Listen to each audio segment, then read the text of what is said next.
چونکہ وہ ہدہد پرندہ جاتا تھا تو خبریں لا کے دیتا تھا، ورنہ سزا دوں گا۔ اتنی دیر میں ہدہد بھی آ گیا۔ تو یہ پرندے جو کارکن ہوتے ہیں بڑے سیانے ہوتے ہیں، کبھی بندہ ناراض ہو تو صحیح خبریں لے آتے ہیں۔ تو صحیح خبر لے کے آ گیا، آتے ہی آ کے بیٹھا تو اس نے حضرت سلیمان علیہ السلام نے کہا کہاں تھے؟ عرض کرنے لگا حضور میں ملک سبا گیا تھا، وہاں ایک عورت حکمرانی کرتی ہے، اس کا نام بلقیس ہے، بہت بڑے تخت پہ بیٹھتی ہے، 80 گز اس کا تخت لمبا ہے، 40 گز چوڑا ہے، اور شاید 80 مان کے 80 ٹن اس کا وزن ہے۔ تو حضور وہ سورج کو پوچھتے ہیں۔ حضرت سلیمان نے فوراً خط لکھا، فرمایا جا کے اسے میرا خط دے دو کہ یہاں تو کلمہ پڑھ کے ہماری فرما بردار بن جائے، ورنہ تیار ہو جائے، جو اللہ کے غیر کو پوچھتے ہیں ہم ان کے خلاف جنگ کریں گے۔ وہ جب لے کے گئے نا خط، یہ حدود گیا تو وہ میٹنگ کر رہی تھی، اس کے وزیر مشیر سارے بیٹھے تھے۔ اس نے جا کے خط پھینک دیا ملکہ بلقیس کی جھولی میں۔ اس نے خط پڑھا تو ڈر گئی، وزیروں کو بلایا۔ حضرت سلیمان، قرآن کہتا ہے حضرت سلیمان نے کہا تھا خط پھینک کے نا تو سائڈ پہ ہو کے سننا وہ کیا کہتا۔ بندوں کے لیے منع ہے، پرندوں کے لیے جائز ہے۔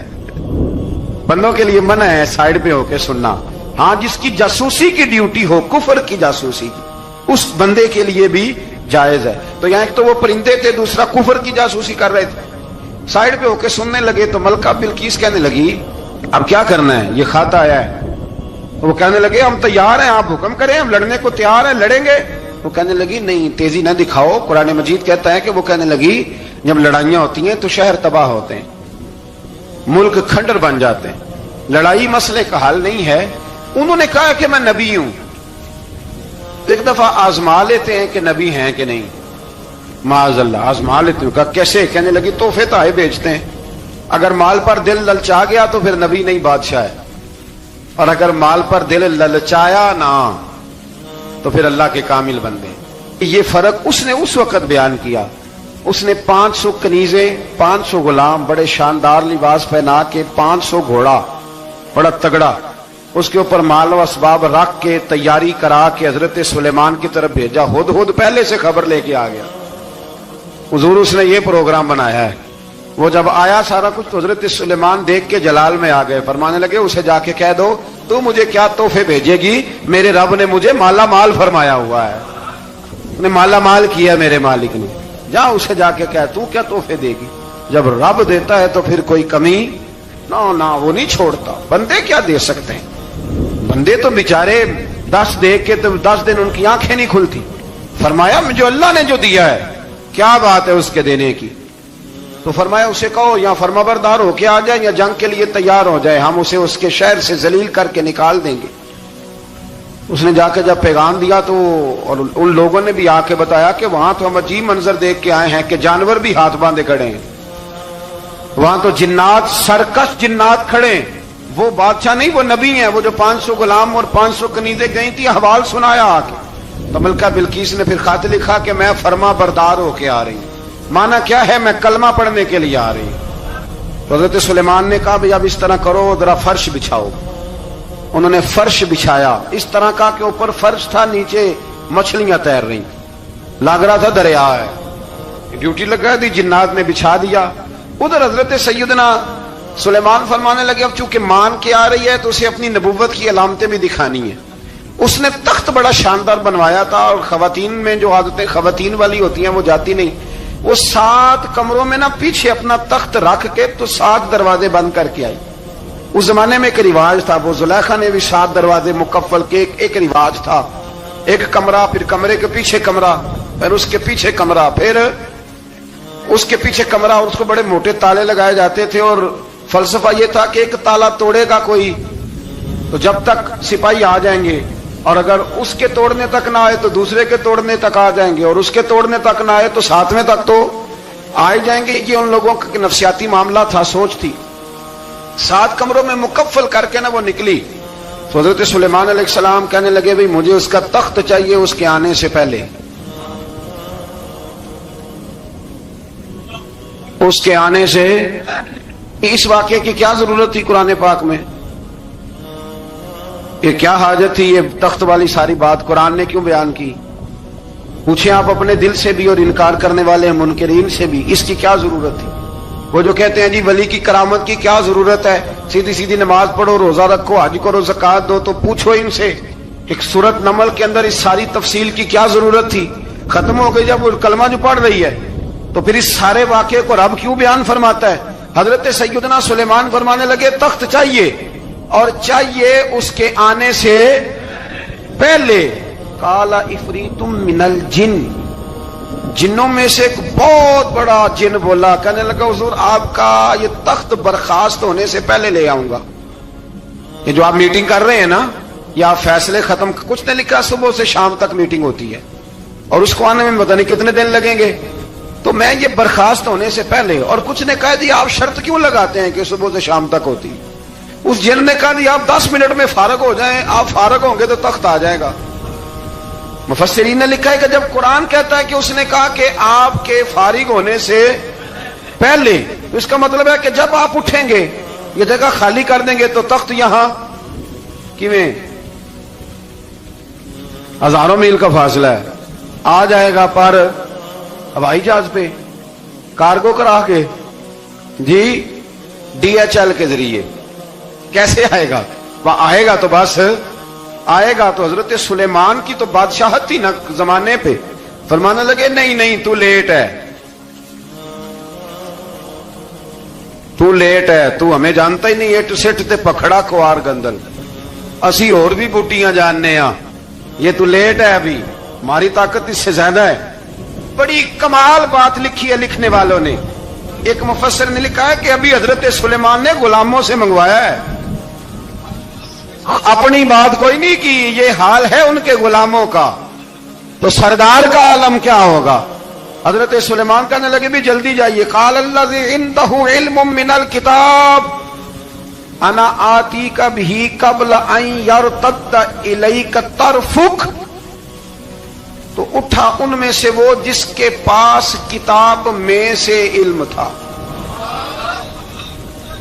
ساری کتاب کا بھی نہیں، علم من الکتاب، کتاب، وہ اٹھے جن کے پاس کتاب میں سے علم تھا، تو وہ اٹھ کے کہنے لگے حضور میں لے آؤں گا، کب؟ آپ کے آنکھ جھپکنے سے، آنکھ جھپکنے سے، بندہ تھا جن تھا، جن کی تو بات مانی نہیں انہوں نے، کیا کہا؟ آنکھ جھپکنے سے، میں آنکھ جھپکنے سے پہلے لے آؤں گا۔ تو حضرت سلیمان کہنے لگے تو ٹھیک ہے چل لا، پھر لا، پھر آنکھ جھپکنے سے بڑے ہی نہیں، پھر غصہ نہیں آتا ان پہ، پھر غصہ نہیں آتا۔ میرے شیخ کامل، مرشد اکمل، شیخ بحر و بار، حضور غوث پاک جیلانی، حضرت غوث اعظم یوں کر کے شاگردوں کو، مریدوں کو سبق پڑھا رہے تھے، پڑھاتے پڑھاتے ہاتھ آگے کیا، اور جب ہاتھ واپس آیا تو بھیگ گیا تھا سارا۔ تو شاگرد کہنے لگے حضور یہ کیا ہے؟ فرمایا تمہیں نہیں سمجھ آئے گی، چھوڑو تمہارے والی بات نہیں، خاصاں دی گل آما آگے نہیں مناسب کرنی، رہنے دو تم۔ کچھ وقت گزرا تو کچھ لوگ آ گئے، ابھی کلاس ختم نہیں ہوئی تھی، کپڑے بھیگے ہوئے ہو، وہ شاگرد پہلے ہی منتظر تھے، کہا تمہیں کیا ہوا؟ کہنے لگے دریا میں جا رہے تھے، اچانک ہچکولیں آنے لگے، تو ہم نے کوئی کسی بے عمل کا بازو تو نہیں نہ تھاما، ہم غوث اعظم کے ماننے والے ہیں، تو دریا میں کہا یا شیخ عبد القادر جیلانی شیئا للہ، اللہ کے راستے میں مدد کرو، تو کہنے لگے بس ایک ہاتھ ہی آیا ہے، اور یوں کشتی کھینچ کے باہر نکال لیا۔ تو اب وہ شاگرد سارے چپ کر گئے، کہنے لگے جواب کیوں نہیں دیتے؟ انہوں نے کہا تم نے ہاتھ دیکھا ہے پہنچتا ہوا، اور ہم نے ہاتھ دیکھا ہے یہاں سے جاتا ہوا، تم نے پہنچتا ہوا دیکھا ہے، تو ہم نے حضرت بہاؤالحق نقش بند بخاری، ان کی ایک مریدنی تھی، اوپر چبارے پہ کسی نے اس کی عزت پہ ہاتھ ڈالا، چبارے پہ اوپر والی منزل پہ، اس مریدنی نے اپنی عزت بچانے کے لیے چھلانگ لگا دی، جب وہ نیچے گر رہی تھی تو حضرت بہاؤالحق نقش بند بخاری پہنچ گئے، نیچے کوئی ایسا بندوبست کر دیا، کوئی چارپائی بچھا دی، کوئی ایسا جس پہ وہ آ کے آرام سے گری اور بچ گئی۔ حضرت صاحب کی طرف دیکھ کے کہنے لگی حضور آپ کب آئے؟ فرمانے لگے پتر جب تو چبارے سے چلی تھی تب میں بخارے سے چلا تھا، جب تو چبارے سے چلی تھی نا تب میں بخارے سے چلا تھا، اور تیرے نیچے آنے تک میں بھی پہنچ گیا ہوں۔ میں بھی ਮਾਲੀ ਦਾ ਕੰਮ ਰਾਖੀ ਕਰਨਾ, ਫਲ ਕੱਚੇ ਹੋਣ ਜਾਂ ਪੱਕੇ। ਇਹ ਪੀਰ ਮੁਰੀਦਾਂ ਦੇ ਸਿਰ ਤੇ ਹੀ ਰਹਿੰਦਾ ਹੈ, ਇਹ ਝੂਠੇ ਹੋਣ یا سچے، یہ پکی غلامی کریں یا کچی کریں، پیر کی بھی مجبوری ہوتی ہے، کیا کریں، پیر مریداں دے سر تے ہی رہندا ہے، اے جھوٹے ہون یا سچے، کیا کیا جا سکتا ہے۔ لیکن نا نافرمان بیٹے کا بھی تو جائیداد میں حصہ ہوتا ہے نا، نافرمان بھی ہو تو جائیداد میں حصہ، تو چلو باپ ناراض رہے گا تو اللہ ناراض رہے گا، بات الگ ہے، پر جائیداد کا حقدار تو ہے نا، چاہے نافرمان ہی ہے۔ پیر مریداں دے سر تے ہی رہندا ہے، اے جھوٹے ہون یا۔ پھر وہ تخت آ گیا، حضرت سلیمان سے پوچھا یہ کیا ہے، قال ھذا من فضل ربی، فرمانے لگے کچھ بھی نہیں، حضرت سلیمان کہنے لگے یہ میرے رب کا فضل ہے۔ شاید سب مفسرین نے بڑی بڑی باتیں کی ہوں، پر یہاں ایک قاضی ثناء اللہ پانی پتی رحمت اللہ علیہ کا فقرہ میں پڑھ رہا تھا، بڑا مزہ آ رہا تھا۔ قاضی صاحب فرمانے لگے اس آیت پہ، قاضی صاحب کہتے ہیں جن پر نرا فضل تھا، ھذا من فضل ربی، نرا فضل، فرمایا ان کی تو اتنی طاقت ہے کہ وہ ہزاروں میل دور سے 80 گز لمبا 80 گز چوڑا تخت آنکھ جھپکنے سے پہلے لے آتے ہیں، اور جن کے بارے میں اللہ فرماتے ہیں بشر المؤمنین بان لهم من اللہ فضلا کبیرا، فرمایا محبوب اپنے غلاموں کو خوشخبری دے دیں، باقیوں پہ نرا فضل تھا، ان پر تو فضل کبیر ہے، ان پر تو بڑا ہی فضل ہے اللہ کا۔ تو فرمایا جن پر فضل کبیر ہو، ایک نہیں، اس پر میں بڑے دلائل دے سکتا ہوں، کرامات اولیاء پر میں بڑے ہی دلائل دے سکتا ہوں، بڑے۔ غوث اعظم رضی اللہ تعالیٰ عنہ کے بعد بادشاہ آیا تو کہنے لگا پیر تب مانوں گا جب سیب کھلائیں گے، سیب کا موسم ہی نہیں تھا، تو حضرت صاحب آتے ہی اسے کہنے لگے اب تو میری ولایت کو سیبوں پہ تو نہ تول، سیب کھلائے تو ولی، یا نہ کھلائے تو ولی کوئی نہیں، یہ تو اب میری ولایت کو سیبوں پہ تو نہ تول۔ تو حضرت صاحب نے یوں ہاتھ اٹھایا تو اللہ نے 2 سیب عطا فرمائے۔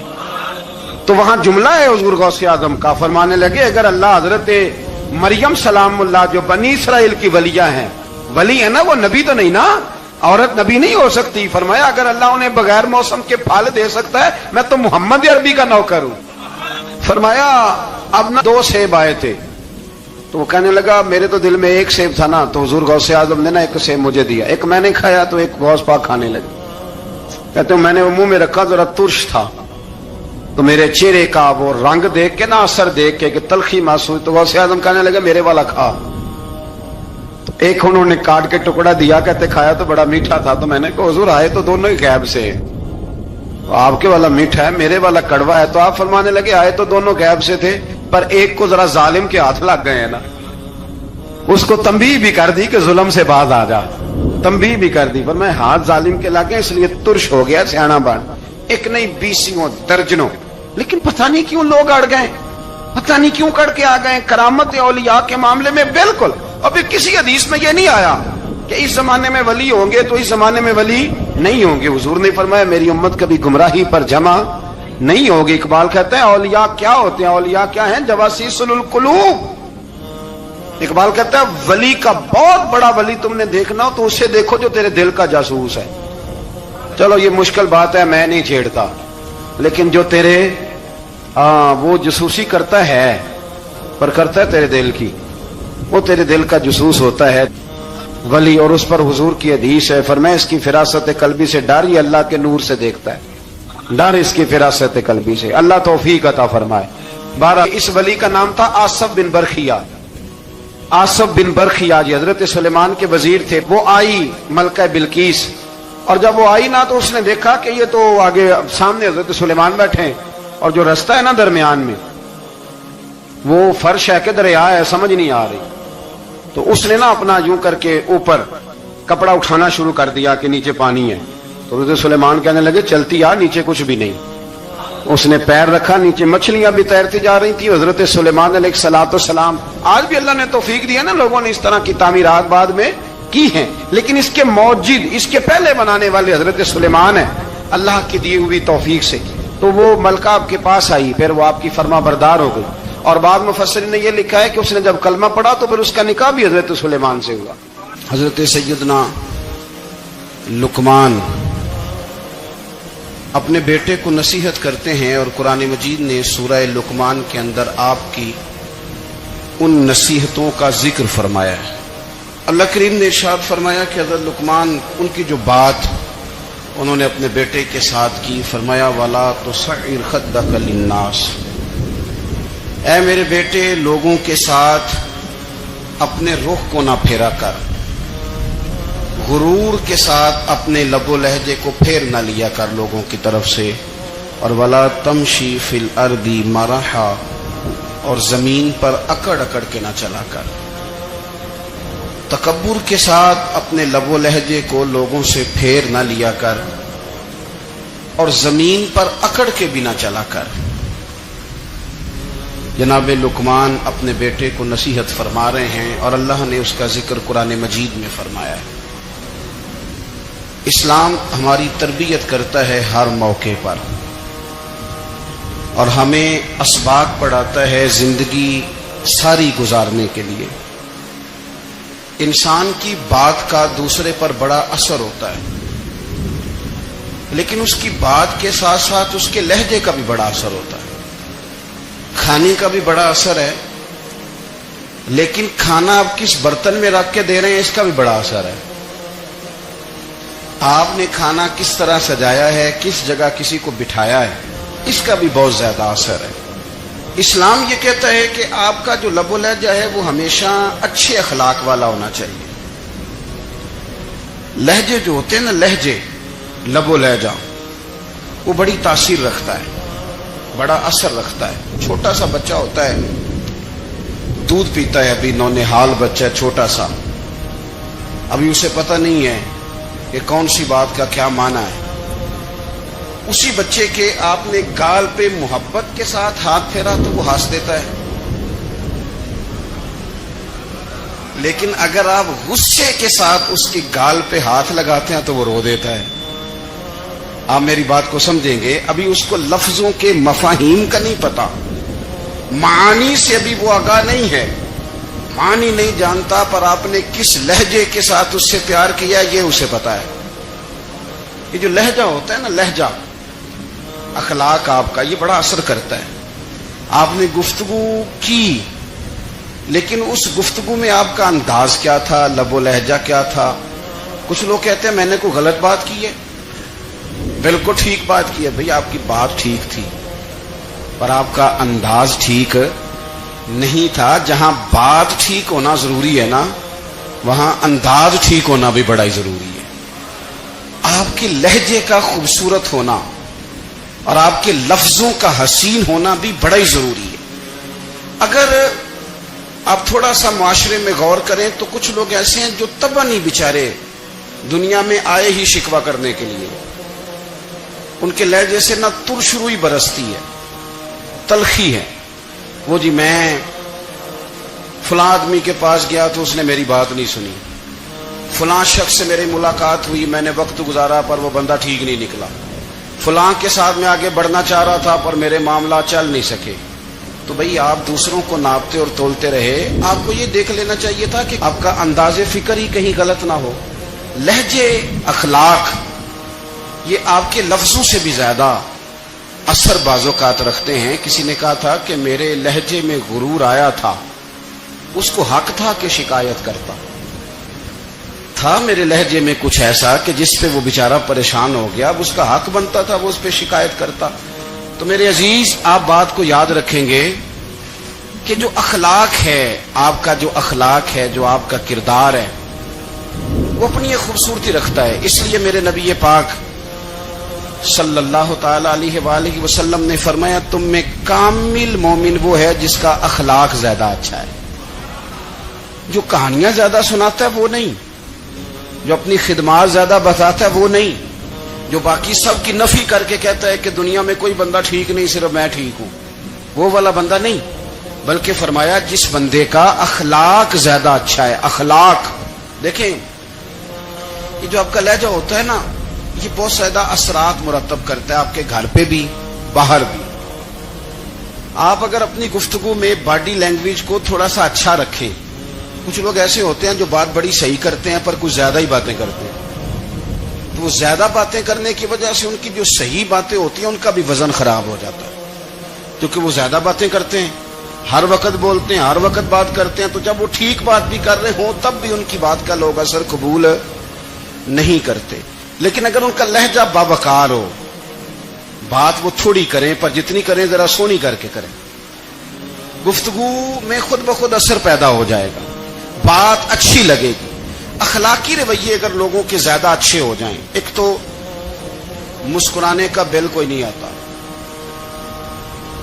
اس کے پیسے کوئی نہیں لگتے، اور یہ بھی شکر ہے ابھی تک اس پر ٹیکس بھی کوئی نہیں، یہ بھی مقام تشکر ہے.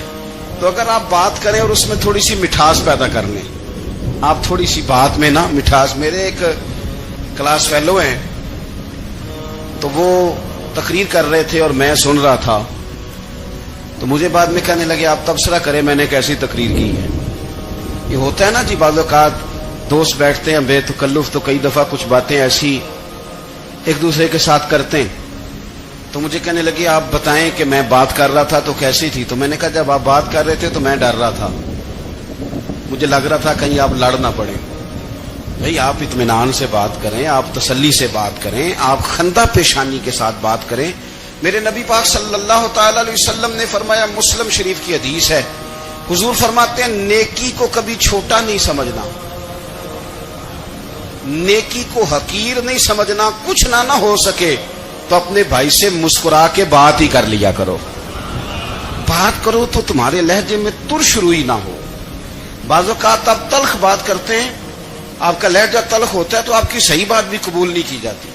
لیکن اگر آپ کے لہجے میں مسکراہٹ ہو، آپ کے لہجے کے اندر خوبصورتی ہو، تو آپ کے اپنے بھی آپ کے بیگانے بھی سب کے سب آپ کی بات کو تسلی کے ساتھ سمجھنا وہ گوارا کریں گے. اسی طریقے سے ہمارا دل کرتا ہے کہ لوگ ہماری بات سنیں، ہمارے گرویدہ ہوں، ہم جو پیغام دینا چاہتے ہیں وہ پیغام لوگ اچھے طریقے سے قبول کریں، اس پر لوگوں کی توجہ زیادہ ہو. یہ ہمارا شوق ہوتا ہے. اور دنیا میں اب تو فیمس ہونے کا شوق بڑا بڑھ گیا ہے، اب بڑا بڑھ گیا ہے. اب تو لوگوں کو نا شاید لوگ مقبولیت اسی کا نام لیتے ہیں کہ میرے اتنے لائکس ہیں، اتنے فالوور ہیں، اتنے سارے لوگ ہیں تو شاید میں بڑا مقبول ہوں. یاد رکھنا، قابلیت سے زیادہ قبولیت ضروری ہوتی ہے. فالوور کیا کریں گے اگر رب بھی راضی نہ ہوا تو؟ لائکس کیا کریں گے؟ اگر تو قبول ہو جائے تو پھر چلو کسی لائکس کا بھی فائدہ ہے، کسی فالوور کا بھی. اور اگر قبول نہ ہو تو پھر کوئی فائدہ. جنوں پریتم اپنا آنکھ ہی نہ وہ اجے سہاگن ہو ہی نہیں. تو جب وہ قبول کر لے پھر تو بڑی بات ہے، اور اگر قبولیت نہ ہو تو پھر بڑے بڑے مجمع بھی کوئی فائدہ نہیں دیتے. ہماری خواہش ہوتی ہے کہ لوگ ہمیں جانیں، لوگ ہمیں پہچانیں، ہمارا بڑا نام ہو، ہمارا بڑا ذکر ہو، ہمارے بڑے تذکرے ہوں. تو میرے نبی پاک صلی اللہ تعالی علیہ وسلم نے ارشاد فرمایا، حضرت ابو ہریرہ رضی اللہ تعالی عنہ روایت کرتے ہیں، حضور فرمانے لگے تم مال کے ذریعے لوگوں کو اپنا گرویدہ نہیں بنا سکتے، پیسے دے کے لوگوں کو پیچھے نہیں لگا سکتے. کتنے کو دو گے؟ لیکن نا پیسوں سے تو بندے کا لالچ شروع ہو جاتا ہے. ایک دفعہ دیں، پھر دوسری دفعہ دیں، پھر تیسری دفعہ دیں. روز دیں گے تو بندہ راضی ہوگا، اور اگر آپ نے 99 دفعہ دیا، ایک دفعہ نہیں دیا تو وہ ناراض ہو جاتا ہے. تو کتنا کو لالچ پورا کریں گے؟ تو حبیب پاک علیہ الصلوۃ والسلام فرمانے لگے تم پیسے دے کے لوگوں کو اپنا گرویدہ نہیں کر سکتے. ہاں، خندہ پیشانی سے، حسن اخلاق سے ملو گے تو لوگ تمہارے گرویدہ ہو جائیں گے. تمہارا اخلاق، تمہاری خندہ پیشانی، تمہارا اچھا کردار، یہ لوگوں کو گرویدہ کر سکتا ہے. مال و دولت سے لوگ گرویدہ نہیں ہوتے. تو ہمارا وہ جو روزمرہ کا لوگوں کے ساتھ تعلق ہے، لب و لہجہ ہے، میں نے دیکھا ہے بہت سارے لوگ ایسے ہیں جن کے ساتھ لوگ آنا جانا، ملنا بیٹھنا آہستہ آہستہ چھوڑ دیتے ہیں. اور وہ کس لیے چھوڑ دیتے ہیں؟ وہ ان کے رویے کی وجہ سے چھوڑ دیتے ہیں، ان کے انداز فکر کی وجہ سے چھوڑ دیتے ہیں، ان کے شکووں کی وجہ سے چھوڑ دیتے ہیں. مزاج ہوتا ہے نا ہمارا کہ ہمیں شوق ہوتا ہے تعلق زیادہ لوگوں کے ساتھ ہو، اور پھر یہ بھی شرط ہوتی ہے کہ میں جس کے پاس جاؤں وہ مجھے یہی کہے کہ تو میرے ساتھ ہی پیار کر.